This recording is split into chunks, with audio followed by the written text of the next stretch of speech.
माळशिरस विधानसभेसाठी भाजप पक्षाकडून जर विद्यमान आमदार राम सातपुते यावेळी रिंगणामध्ये नाही उतरले तर मी स्वतः भाजपकडून उमेदवारी घेण्यास इच्छुक आहे, असं आकाश सावंत यांनी माळशिरस पत्रकारांशी बोलताना माहिती दिली आहे। ती पुढे असे म्हणाले की भाजप या पक्षाचं काम आम्ही 2 पिढ्यांपासून करत आहे। माझे वडील यांनी भाजप पक्षाशी एकनिष्ठ राहून पक्षाचं काम चांगल्या पद्धतीनं केलं आणि पक्षानेही आमच्या कुटुंबाला योग्य असा न्याय दिला। आता यावेळेस सुद्धा आम्ही येणाऱ्या विधानसभेसाठी इच्छुक आहोत। आम्ही गोरगरीब जनतेची सेवा करून त्यांच्यासाठी विविध योजना राबवून जनतेची सेवा करत आहोत। जनतेचा कौल ही आमच्या बाजूने, तर यावेळी आम्हाला भाजपकडून उमेदवारी मिळावी यासाठी पक्षाचे वरिष्ठ पदाधिकारी आणि माळशिरसमधील सर्व गावातील लोकांशी भेटी घेऊन लोकमत जाणून घेत आहोत, असं त्यांनी सांगितलं। यावेळी माजी जिल्हा परिषद सदस्य बाळासाहेब सपताळे, यशवंत मोहिते, पश्चिम महाराष्ट्र दलित महासंघ उपाध्यक्ष संतोष वाघमोडे, माजी ग्रामपंचायत सदस्य कुणाल धाईंजे आणि इतर कार्यकर्ते उपस्थित होते। माळशिरस विधानसभेसाठी तुम्ही इच्छुक आहात, तुमचं काय म्हणणं आहे? सर्वप्रथम सर्व महामानवांना वंदन करून मी माझा परिचय देतो। माझं नाव आकाश भीमराव सावंत आहे। मी भारतीय जनता पार्टीचा जिल्हा सचिव युवा मोर्चाचं काम बघतोय सध्याला। 2014 मध्ये माझे वडील भीमराव सावंत यांनी विधानसभेचा फॉर्म भरला होता। चेअरमनना ते पूरक होते, पण काही कारणाने पक्षाच्या वरिष्ठांनी सांगितलं की तुम्हाला माघार घ्यायला लागते। त्या टायमाला वडिलांनी ऐकलं, त्यांनी माघार घेतली। त्यानंतर आत्ता 2024 मध्ये आरक्षणचं शेवटचं वर्ष आहे। परत ह्या वर्षी यानंतर ओपन आरक्षण होणार आहे, त्यानंतर कोणाला भरता नाही। मग समाजातील लोकांचं म्हणणं आहे किंवा इतर समाजातील सर्व तळागाळातील लोकांचं म्हणणं आहे की ह्यावेळेस तुम्ही फॉर्म भरायला पाहिजे, इलेक्शनला उभं राहायला पाहिजे। राम सातपुते होते तोपर्यंत आम्ही त्यांचं काम करत होतो, पक्षाचं काम करत होतो। जर राम सातपुते नसतील तर मी पक्षाच्या ह्याच्यावर भारतीय जनता पार्टीवरती इलेक्शनला उभं राहायला इच्छुक आहे। आव्हान असणार पुढे तुम्हाला? आव्हानाचं काय नाही, आव्हान ह्याच्या पूर्व पण होतं आणि आम्ही पहिल्यापासून संघर्षातून सर्व गोष्टी करतोय। काय आम्हाला काय पहिल्यापासून पारंपरिक काय भेटलेलं नाही आहे। सुरुवातीपासून आम्ही सगळ्या गोष्टी आव्हानात पार करतच आलेलो आहे। त्यामुळे काय सवय पडलेल्या आहे त्या गोष्टीची, त्या गोष्टीला आम्ही नाही भेट। माझं वडिलांचं सांगायला गेलं तर वडील भारतीय जनता पार्टीच्या वडिलांपासून आम्ही काम करतोय। ही आमची दुसरी पिढी आहे।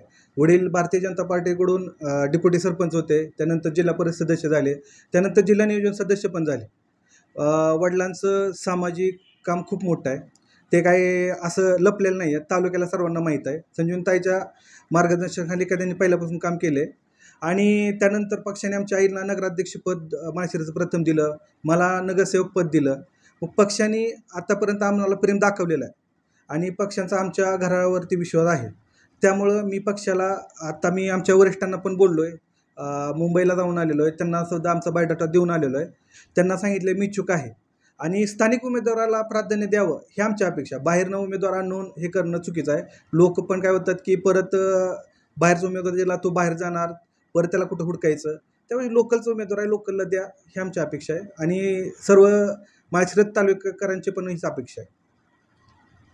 आता कांबळे आपण इच्छुक सगळेच असतात की, मी पण इच्छुकच आहे। पण मी काय म्हणतोय की ज्यांनी भारतीय जनता पार्टीचं 2 पिढ्यापासून काम करतंय त्याला भारतीय जनता पार्टीनं प्राधान्य द्यावं। माझं वडिलांपासून आमच्या तालुक्यात तसं काम पण आहे। मी सामाजिक, आता मी 8-10 वर्ष झालं राजकारणात आहे। मी सामाजिक सर्व काम करतोय। मी प्रत्येक वर्षाला आरोग्य शिबिर घेतोय, त्यानंतर रक्तदान शिबिर घेतोय, त्यानंतर इतर कार्यक्रम राबवतोय, गोरगरिबांसाठी कुठल्या गोष्टी स्कीम आहेत ते राबवतोय। मग माझं काम तळागाळात खूप आहे। असं नाही की बाबा मी डायरेक्ट आलो आणि म्हणतो उमेदवार द्या म्हणतो, तसं नाही। माझं तळागाळात खूप काम आहे, लोकांनी ते काम बघितलेलं आहे आणि आमच्या समाजातील प्रचंड लोक माझ्याकडे रोज येत आहेत की आकाश तू ह्यावेळेस थांबायचं नाही, तू उमेदवारी मागायची आणि तू ह्याच्यावर लढायचं। त्यामुळे भाजप माझा विचार करेल 100% मला त्या खात्री आहे। माळशिरस नगरपंचायतीच्या नगराध्यक्षपदाची जबाबदारी मिळाली होती, त्या कार्यकाळात आपलं काम कसं होतं? माळशिरस त्या टायमात स्थापना नवीन झाली। भारतीय जनता पार्टीने आईला उमेदवारी दिली, आईने ते पार पाडली। लोकांना प्रत्येक गोष्टीमध्ये जे नवीन नवीन योजना होते त्या टायमाला कुणाला एवढं काय माहीत नव्हतं, पण वरच्या स्तरावरती जाऊन जे जे योजना होत होते त्या योजनेचं काम केलं। लोकांना पाणी बेसिक गरज लोकांना होत्या, पाणी मिळत नव्हतं, पाण्याची योजना राबवली, घरकुलाची योजना केली, रस्ते गटरी ह्या जे जे बेसिक गोष्टी होत्या ह्या सगळ्या गोष्टी त्या काळात पूर्ण केल्या, कारण की ते नवीनच होतं, कुणाला काय माहीत नव्हतं, एवढा निधी येत होता, त्याचं वाटप कसं करायचं, काय करायचं कुणाला काय माहीत नव्हतं. पण त्या काळात त्यांनी त्या गोष्टी, संजूताई पाटील त्या टायमाला मार्गदर्शन करायला होते, त्या हिशोबात त्या सर्व गोष्टी. आज तर तुम्ही लोकांना जाऊन विचारलं माळशिरस की तुम्हाला 10 वर्षात, आता नगरपंचायत स्थापन होऊन 10 वर्षात आले, त्या काळात तुम्हाला कुठला कार्यकाळ चांगला वाटतो, तर ते निश्चित मी 100% गॅरंटी देऊन सांगतो की ते म्हणणार की पहिले 2.5 वर्ष लोकांना खूप मदत झाली, सगळ्या गोष्टीत त्यांना सहकार्य झालं. माळशिरस तालुक्यामध्ये गावभेट दौरा करत असताना आपणास कसा प्रतिसाद मिळतोय? आत्ता मी 1 महिन्याच्या वर झालं प्रत्येक गावामध्ये जाऊन भेटत आहे, सर्व समाजाच्या लोकांना भेटत आहे.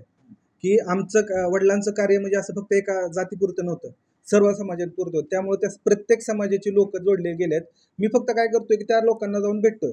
तर त्या लोकांचं म्हणणं काय येतं की आकाश, तू 5 वर्ष उशीर केला, तू गेल्या पंचवार्षिकला यायला पाहिजे होतं, आणि येऊन आम्हाला आता सांगतायत की नाही आता तू निर्णय घेतलेला अगदी योग्य आहे, तू आता मागं फिरू नकोस, पक्ष तुझा विचार करणारच. आणि मी त्याच मताचा आहे की तुमच्या माध्यमातून मी सांगतोय की आता की पक्षाने ह्या गोष्टीचा विचार करावा, स्थानिक उमेदवाराला प्राधान्य द्यावं आणि स्थानिक उमेदवाराला पण थोडं वर घ्यावं, एवढंच माझं म्हणणं आहे. आपल्या परिसरातील बातम्या पाहण्यासाठी आजच आमच्या द क्राईम एक्सप्रेस न्यूज चॅनलला यूट्यूबवर सबस्क्राईब करा आणि बेल आयकॉन प्रेस करा. लाईक, कमेंट आणि शेअर करा.